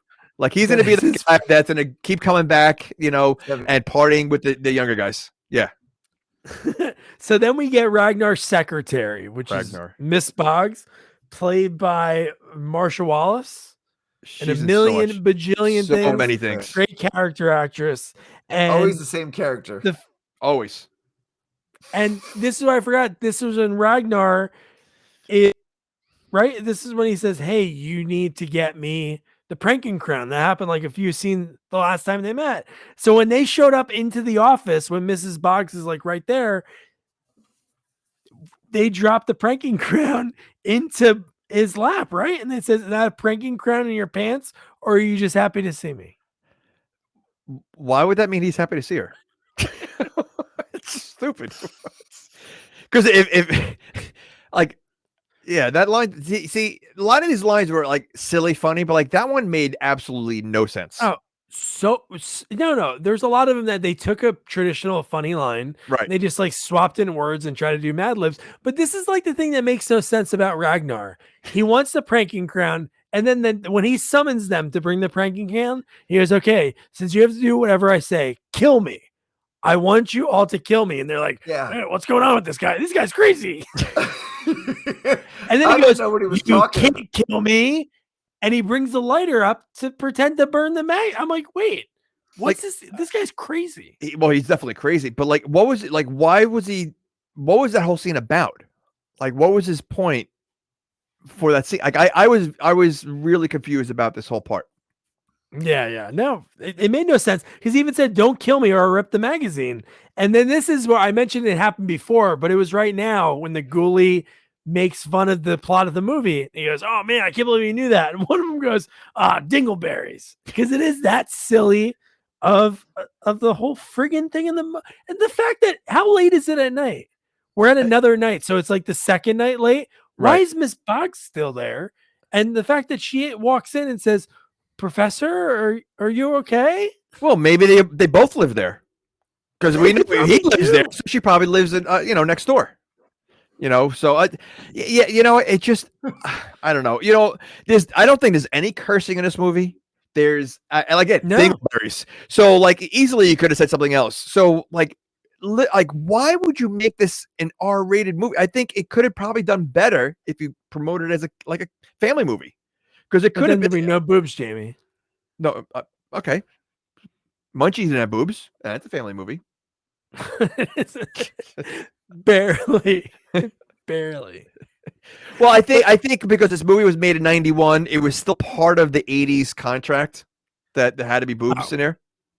Yeah, you got to leave a couple of your cushion. You got to follow the rules. Yeah. But how about the fact that she sneezes? Oh. And I guess that might have been Richard Kind. That might have been the cat Ghoulie that said, give a tissue. And dude, this is another one breaking the fourth wall. They go, oh my God, is she famous? And one of them says, oh yeah, she was on Newhart. Was she on Newhart? Yeah, she was on Newhart. She was the secretary. Was she the secretary for Bob Newhart or for the dentist? Had to be, because she plays like a secretary or a teacher in every single thing she does. So, I mean, First of all, I think the Ghoulies get a bad rep because they seem like they're kind of nice. You know, like they are. Well, they're not guys. They're. I still think they're poop. I think they're poop monsters. Because I mean, why are they coming out of the toilet? So I think so. But I feel like they're forced to do things that they don't want to do. So they're innocent. I think in a court of law, they are. Nick, what do you think? If they went to a court, I think. What do you think? Not guilty, guilty for any of these crimes. Well, let me ask you this then: the Ghoulies speak in this movie, right? They're in SAG. Richard Kind got a credit for this. Okay. So there you go. So they're in SAG. But Nick, do you think they'd be found guilty, or would they be not guilty for it? Wait, Nick, I think. Wait. What was? I'm sorry. Well, I think they'd be guilty, probably, right? Well, if they're guilty, then that means, Ragnar's telling them what to do, right? They have no control over anything. If someone tells you to kill someone, you kill them. You're gonna say, "Well, I'm not guilty. He told me to do it." But they're poop, and then their defense attorney would be great. There's different laws for poop. There's different laws for poop, yeah.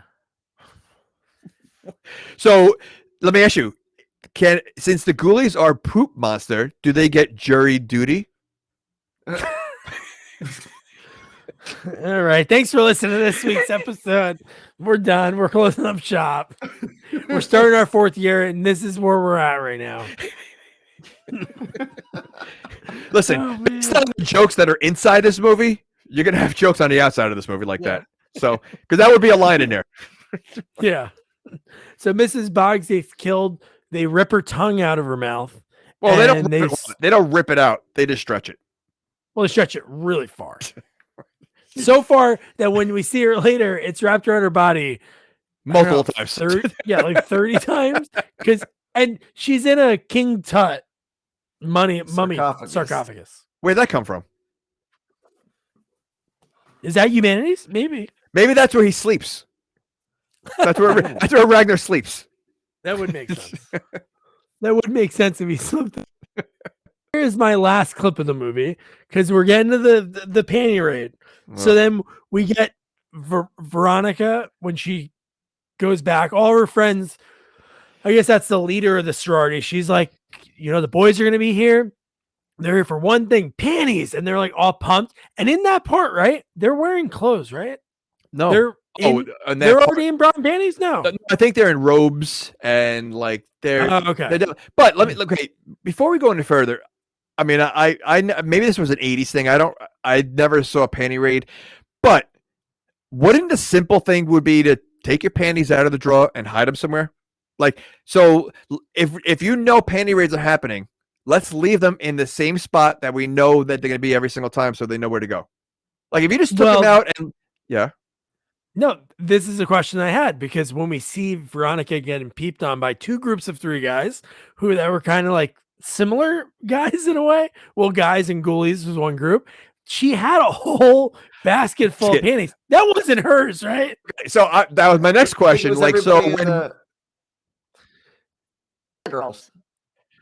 So is that how women wash their undergarments? Is it just panties alone? Because you can't mix it with how would you know? Like, okay, Tina, you can only wear teal. Tina, teal. Maybe Linda, green. Label. You have to initial your label. And we know they're so skinny. I don't know if you can write your name on it. Some of the you know a lot about female panties. No, I'm just saying. Like, Veronica probably wears like spaghetti thin straps. So you're gonna have an opportunity. How many? Okay, if there's a Veronica there, how many other V names are going to be in the sorority? Vicky. So you think Venus? you think there's going to be, if you have a Veronica, you think there's I don't think I've ever seen more than one V in one place of names. Well, there's a lot of V's in a sorority. See? All right. Yikes. No, but no, the fact that in this scene that she goes into a room, like basically like just blasts through everyone. Is that your assistant? No, my My backdrop is falling on top of me right now. I think it's a That's ghoulie. fine. I think it's a ghoulie. There's a yanking me. ghoulie behind no. you. I think a ghoulie's yanking me. Well, A ghoulie me. yanking and cranking and pranking you. A ghoulie could be yanking you. It could- They seem like they could be into that. The rat ghoulie can seem like he's a yanker. I really don't want a ghoulie to yank me. In college, you never know. It gets late. Well, it depends You on wanna how go much you know. If there's no one left in the bar and it's only a ghoulie. You gotta take the ghoulie home. Come on, ghoulie. Come on, rat ghoulie. No, but in that scene, the fact that she like just blows past everyone, goes in. Well, she's excited. She's oh my god, she wants it. I mean, like she opens the window. Like she's like, this is probably her favorite night of the year. Like Some like it hot. The song was pretty cool. It's funny, a lot of these songs on the soundtrack, I think that song and another one are by an artist that had other things. But the song that I love at the end, the Doug and the Pontiacs, that was like a song that was made. I couldn't find anything about that band. That soundtrack never got a full release. They're probably not a real band. That makes me sad. They're Doug and the Pontiacs. Listen, you already have Doug and the Slugs. You need another named band. Why not? Why do you need Doug and the Slugs? Is probably the worst name possible. Oh, no, it's a good name. You remembered it, Doug. It rhymes. Doug and the Slugs. If you take the Doug out of it, now you got a good band name. The Slugs. The Slugs. Oh, No, the Slugs. So the fact that the creepy cop is watching her shake in, like she's wearing like black bra and panties, and he's peeping, almost reminds me of like a Little Nicky with what's his name in the tree. He's like panting and like who's a the dog. hero? And who's the hero? Well, the Ghoulies. The Curly-looking Ghoulies ghoulie. chainsaw, but they don't have a chainsaw. We hear No, a it's a little- chainsaw. It's an axe. I think Oh, a little saw. okay 'Cause you hear- they're Ghoulies. They're like what's his face mechanic. They can find some That's things. true. They probably don't have like they're Ghoulies. They probably have pockets that like they can pull out anything when they need it. Yeah. And the Ghoulies are so into it. They're like, yeah, baby. They're like making all these sounds. And who's in the other window that we see? The three frat guys are at the same time. And in my head, when they all go into the house, when Veronica like teases them by taking off she like goes out of the hall, right? And takes her panties off and shows them, or maybe it's a bra and just shows the finger holding them. And they go in. I really thought the other guys were going at the same time and they were going to like see each other, which would have been funny. Right. But no, the guys go in and get beat up by pillows. Now, before we just get it a little involved in this one, so I just thought of this. So these Ghoulies find these girls attractive, even though they're like a different species and like they don't look like. Why would they find them attractive? Because we're looking at Ghoulies the way Ghoulies look. So wouldn't you think that we would look ugly to the Ghoulies? I don't know. Veronica, every species. You think probably. you think any species for Veronica, like it doesn't matter. Yeah. Veronica. So like,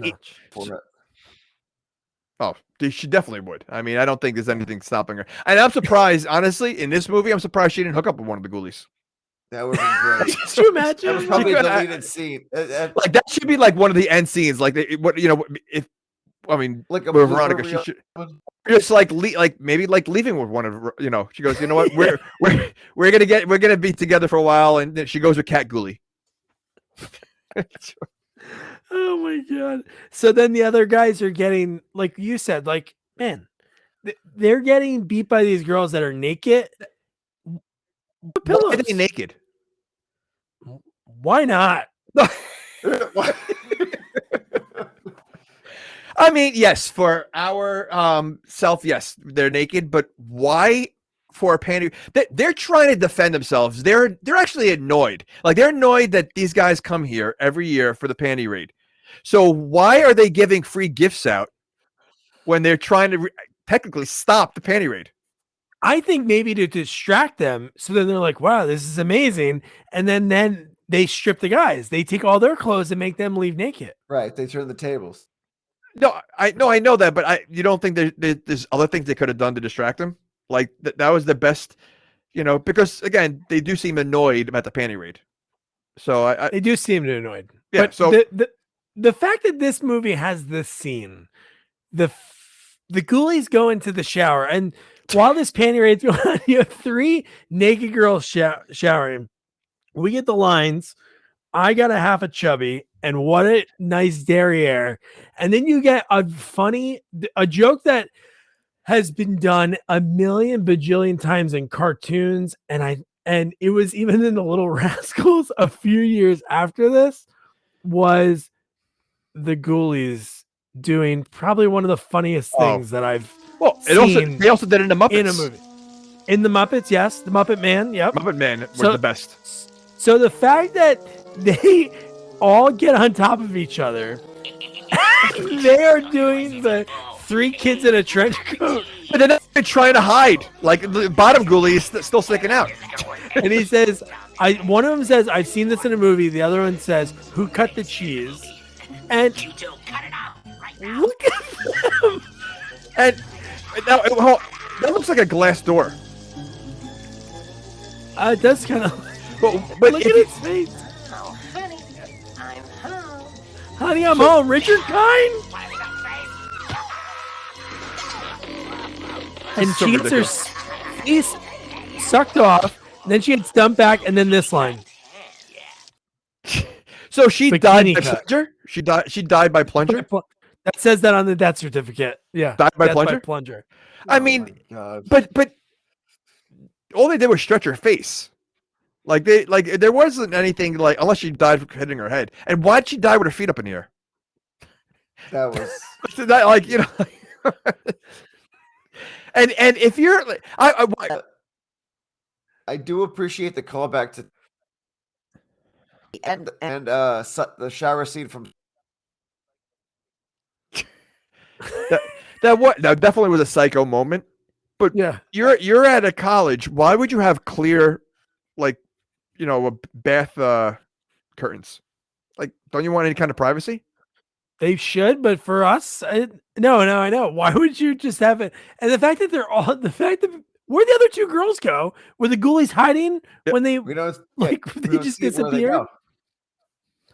She's taking a long shower. Like, are they sharing the water bill? Because she was get taking a more long of a one. cut. And why were they walking as a human?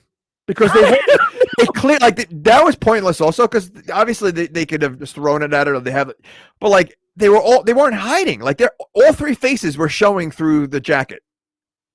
It would have been funny if they pretended to be Wes and said, "Hey, baby, it's Wes," or something. No, they just wanted to kill her. Why her? I don't understand that. They said, "I have a half a chub, and you're gonna kill this girl Yeah, they seemed within excited. seconds." Right? Yeah, that made no sense. Is it like that horror trope No that sense. like if you have sex you die? Because she was trying to have sex the whole movie. Is it that? I Yeah. don't know. Well, it's got to be some kind of rule like that, because she really wasn't part of the deal of they're supposed to go after Wes and them, right? They're not supposed to go not Wes, Skip. Skip in the fraternity. Yeah. So it made no sense for this kill. Yeah. Why were they even there? They should have been at either of the fraternity houses. Yeah. Unless they thought, because it's panty raid, this is where we could find one of them, but they didn't even kill one of them. Maybe in their mind, panty raid means kill someone with a plunger while they're showering. Maybe that's Ghoulie for yeah. So then we cut to Aaron finds out from Jeremy that the prank crown got stolen, because in this scene before, the Gamma guys are talking. Oh, when he finds this inflatable doll. Yep. That's when they say, "Hey, let's blow it up and check out the holes and test it out." And then that's when they see the prank crown is gone. So Aaron, who they were supposed to have their date tonight, she calls it off because she goes, "I can't believe you did that." And he goes, "No, I didn't do that. Why would I do that?" And this is when he turns on his buddies, kind of. He's like, "I'm done with the pranks. I want to get back Aaron." And this is where you see Matthew Lillard. Again, this is like the first time I saw his full face to me, that I was like, holy shit, that's him. He was like walking towards the camera at this part. Yeah, this is where things got a little weird, because very weird, because Ragnar goes crazy. Well, Ragnar goes crazy, but so does the Zabka. He becomes a murderer also. Dude, he sets up a bomb. He sets up a thing to blow up Ragnar's desk, and at the same time, Ragnar's like, "Hey, today we're going to talk about evil and power. What do you think about evil and power?" And Aaron's like, "I think goodness can beat evil and power." And he goes, "Well, you're wrong." And doesn't he get really close to her? Doesn't he get he gets creepy close to her, Super right? And creepy. so yeah. A little foreshadowing to how creepy he gets later. And then Skip, when he gets kicked out of class after the wire, that when Ragnar grabs the wire that leads from his desk to the, like, what seems like Skip is the one that set it off. The thing is so plasticky, the way he grabs it, and it seems like it wouldn't even work. And then when he kicks him out of the class, Skip has like a little speech. He's like, "I don't know who the hell's been setting us up all week," because that's obviously what the Ghoulies have been doing. But wouldn't Skip have seen the wire go right to his desk when he walked in? Oh yeah, no, sure. He's a cranker, yanker, pranker. He should look out for those things. And again, clearly, I mean, it's a pretty big wire when he's like creepy, like pulling it, trying to like. First of all, it wasn't like it's like, you know, you do something like that. It's like a hidden wire, like under dirt, and you're lifting it up and you're walking around. This is clearly out in the open. I don't think he had to lift it to follow the trail. I think it clearly went right to Skip's desk. You know, People, probably tripped over it going. It wasn't even like taped down. They had a loose wire and they couldn't like figure it out. Jesus Christ. And then we do get and then from there all the frat follows him out of class after he gets kicked out by Ragnar. And then we cut to one of the Ghoulies doing a very, very like racist Indian voice. Uh-oh. He says the line, "In with the good air, out with the bad." God, man. Ah, man. And then this is where he like fully quits the frat. He says to Mook, "I'm done with this. I want Aaron back." And Mook like leaves, but he leaves him with the goofy glue gun. Which is, what is that? Is that a thing? Was that a thing back then? I don't think so, because wouldn't the glue like harden? If it's not in the glue, I'm sure it's in a tube that gets pushed, like if you push on like a thing, but I've never heard of that. I thought they just fill the water, like a water gun, with glue. Oh, the way it shoots, the way it squirts, it's squirting like a water gun. Oh no, it does. No, it totally looks like that. But the fact that it's called goofy glue. Well, they can't say Elmer's glue. They don't have the the rights. So Elmer's like, whoa. We don't want to be associated with this. In this movie. We don't want to be involved with this one. So then we get, oh my gosh, dude. So Skip is, how about when he says the line, what else can go wrong today? After all his buddies leave and he's just sitting there with the goofy glue gun. And then we cut to Ragnar. He goes, I want you to kill. I'm like, whoa. This is when he just goes bat. You know, he's done. Like he's just becomes a murderer. And it's like he turns it on so fast. Like he was, again, this is a dean of school. And now he wants to murder a student. Now tell me, you can't say you this part. When everything he says, they repeat. And he goes, are you just repeating everything I'm saying? Oh, yeah. and he says, Ghoulies have small dicks. And he goes, and they look at each other, they go, Ragnar has a small dick. You know, I think it really, maybe it just it was just so poorly made. You know, like I don't know. Well, I'll get to that for my review at the end. Oh, okay, good. Okay, good. So Jeremy, he's telling the Gammas what happened. Yeah. No, they just weren't like, to look at them was like upsetting. Like I don't know. I know they were supposed to be ghouly, but like, just make them a little bit more pleasant on the eye. I think There's literally a scene when when one puppet turns to hit the other puppet, his hat falls off Fish Ghoulie. Like the hat falls off, and it just looks so ridiculous because it's just clearly it's just sitting there. You know, like then there's no motion to these ghoulies. Like it's just like no. All right, they're hand puppets. That's what they look like. there was potential. Yeah. So then we get Jeremy. He's telling the Gammas what happened, and Aaron overheard it. The fact that he did, he set everything up, and she pours hot coffee on his dick. like in That his seemed pants. very violent. That seems pretty violent to do. I mean, Jesus. yeah, and I'm assuming if that's hot coffee, he's scarred for life. Yeah. That you don't. I don't think you can recover from that. No, you're done, man. You are. You are done. Because think about this. I mean, so if he has scarring, every time something happens, it's going to stretch the scarring, and that's going to be painful. Good thing the really, really hot girl in the movie is death by plunger, because he won't have to worry about seeing her and just like, getting a semi. But man, this whole scene, and then after that, he's even more pissed, which I don't know why he's pissed at Skip for Aaron. It like infuriates him about the crown because he still thinks that he took like the prank crown. But this line when he goes, "Okay, man, I can cook something up in the lab like a stink bomb," and he goes, "Make it a stink bomb." That's what his line is back to his buddy. Like, ridiculous. But they don't make a stink bomb. well, no, it looks like something from Acme, that Wile E. Coyote. It's spy versus spy bomb. That's Yes. basically what it's like. What made them think when they're making this movie? You know what? We're gonna let's do like the most comical bomb scene. Yeah. Like really, like that was just such a joke. Like I was like, oh, it's so ridiculous. Jesus. And then we go from Aaron now, I guess, because she knows that Skip didn't do that prank. And even though the prank crown part, now she like believes him, because what are they doing? They're having sex With a dirt devil? with I said dust, but well, I guess What's the Dustbuster Dustbuster doing yeah. in there? What are you doing with that? Like I was trying to figure out. Something. Okay, well, considering that it's like very squared off and very like thin, I don't know. I really don't know what you're doing with that. I'm guessing it was for her. Even so, it's like I don't like. I don't know. It just seems weird. Anybody listening ever used a dustbuster in the bedroom? I would like I would like instructions. How to just. Well, it's probably in the Ghoulish magazine. The Ghoulie It's probably like Kama one of those Sutra. ads, like when you see the comics, there's always like those ridiculous ads in the back. Like there's always a page of all those. Probably an ad for like a sex dust, whatever. Dustbuster. It's right next to the sea monkeys, and The pet rock. They're all in there.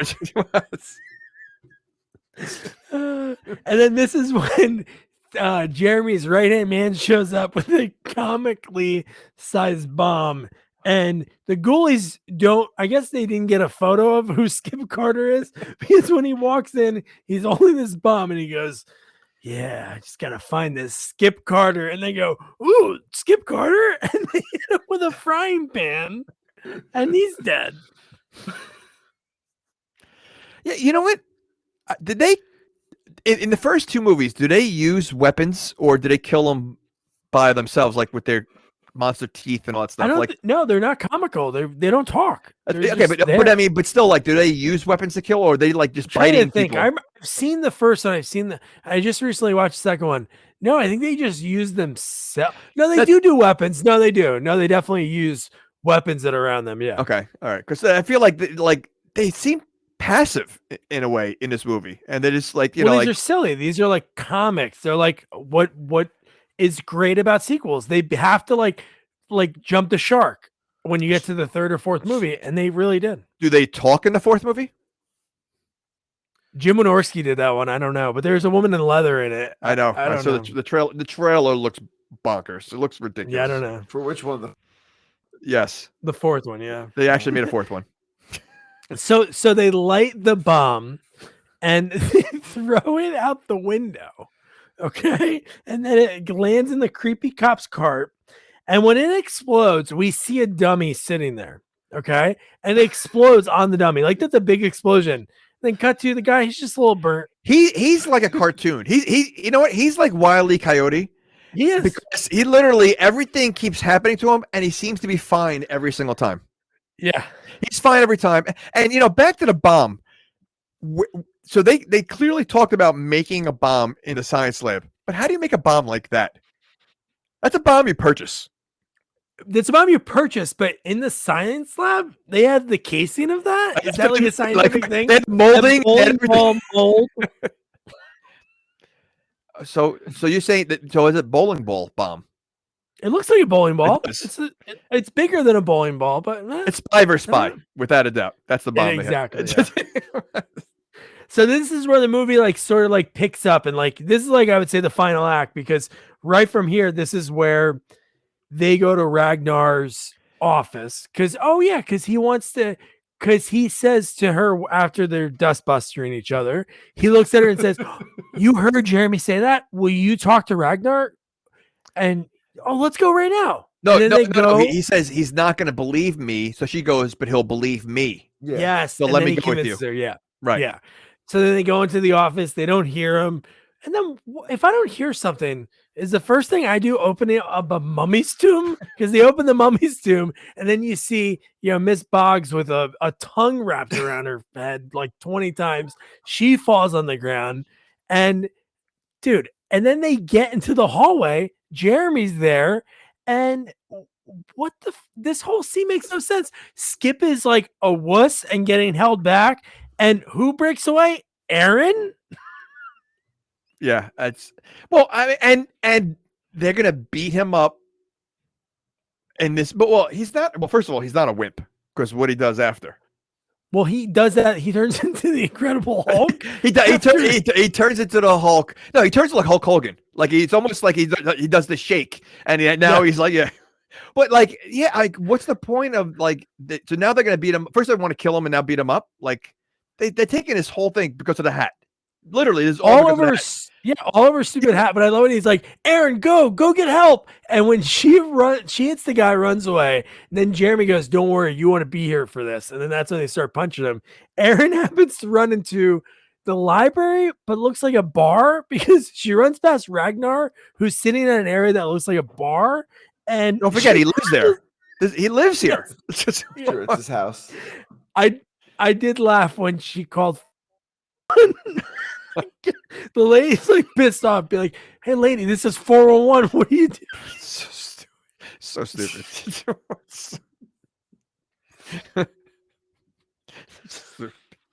God. And then obviously Ragnar comes behind her when she figures out, the 4 is nowhere near the 9. So I don't know how she accidentally did it. If it was like maybe 811 or 611, that'd be funny. But she's panicking, so her brain wasn't thinking clearly. And she dialed 411.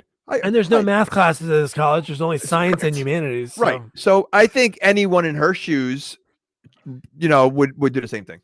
That's true. So. I agree. And then she's held back. She gets like strapped to this table. He gets creepy. This is like ridiculous. Yeah. He's right on top of her.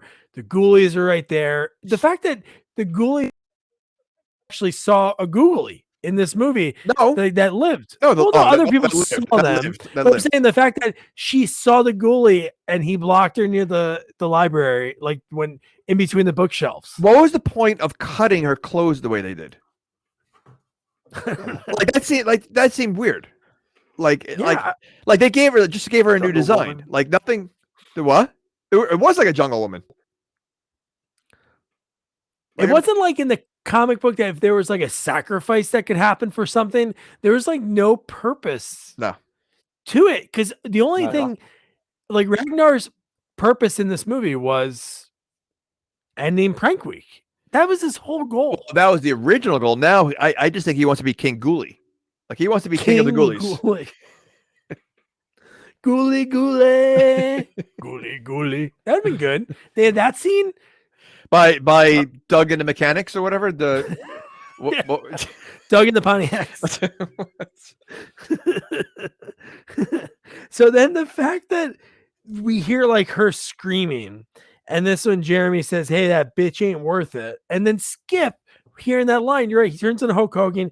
He gets out, and then he runs into the library where she's tied in. He doesn't just get out. He pulls a Jackson or what's it from. He basically from American Ninja. Yeah, he beat the 5 guys. Yeah, and he knocks them all out. He knocks all 5 guys out. Did you laugh when? Yeah, he does. You're right, Nick. He takes out 2 guys with 1 punch. Yeah. into the library and he sees Ragnar on top, and he like breaks through the door, and he's a superhero. And what does he have on him? The goofy glue gun, and he shoots them all. And I guess they don't know what glue is, because as soon as it hits them, they cover their eyes, and what happens? It obviously gets stuck to their face. You and wouldn't cover your eyes? You wouldn't cover your eyes if someone's shooting glue at your eyes? Do. I turn around. Yeah, but wouldn't you rather get in your hands than in your eyes? I'd rather get in the back of my head. I turn around real quick. Well, you don't know it's glue, though. Like, if someone's shooting something in your eyes, you automatically turn around so you can't look at them? It's not like in my eyes, I'm like, it's not like my brain is deciphering, oh, is this going to hurt me? Is this vinegar? Is this acid? I'm going to turn around. So your first thing is, if someone's shooting something at you, turn around. Because a quick, a little 180. But what is that going to do? You don't know it's glue. I don't know what it is. So why? So I have it in the back of my head. I don't want to lose my vision. Okay, so they turn around. Now they just sneak up on you and just stab you in the back. Don't you want to see like every moment? Like, you don't know it's glue. It makes no sense. Hey, that's how I deal with ghoulies in a situation where you're the first one to die. But a real knife. There was a real knife. It was for glue, but a steak knife. Oh, you said steak knife. It was a steak knife? What kind of knife was it? I don't know. Oh, I thought you said steak knife. Well, again, they're at Ragnar's home, so they probably picked up a steak knife. Oh, they're probably in the kitchen. Yeah. They probably are. So then we get like a little skip versus Ragnar for a few seconds, and what happens to him? Like, what causes him to be electrocuted? Yeah, that made no sense either. I was questioning. I thought I missed something. I went back for a second. No, I'm like, wait, did he do something different? It was almost like the Ghoulie. He didn't summon something different. No, it's not like he said something in order, because all his body looked like Troll 2, the end of Troll 2. Yeah, it looked like just like a heap of goop sitting there. And that's it. It reminded me of a RoboCop. You know, he turned to like that mush, like it's, you know, but. Was it? Was it? Well, I think it's because Aaron told Skip about the power, and then that's what happens. But it's not like Skip did anything different. Oh no, Skip did say kill Ragnar. Yeah, but would that have been their way to kill someone? They used a frying pan and a plunger, but in this case, they're going to use electrocution. Well, he was the ultimate beast, so I guess they had to use something a little bit more powerful. But did you think the movie was almost over now at this point? I kind of did. Yeah, I thought so too. I thought so. I thought like, all right, you know, like it's, you know, I thought like, all right.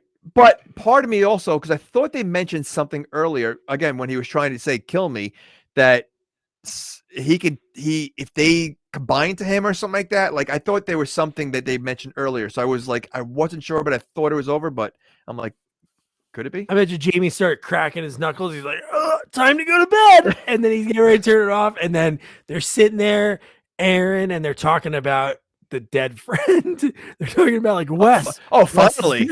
It only took them 3 days to start worrying about him. I mean, this has to be 3 days later. And now they're worried about, how about the girl? They haven't mentioned the fact that she's missing. It's like nobody found her. Or like, that's what I was saying. Like when they killed those other people, like, the buddy they hit by the firing pan, he's in their kitchen. He's like feet away. And here's the thing that makes no sense. So at this part, they're at their fraternity right now, right? No, they're still, aren't they still? I thought they were still there. Oh, they go back. Right? They go back to the house. Right. They go back to the house. Okay. So this was, this makes zero sense to me, because they're back at the house. Jeremy comes in, and then at the same time we cut back and we see one of the ghoulie hands come out of the green pus. Right. And then that's where we get the door broken open. And I'm like, wait, did they forget that they're at the fraternity?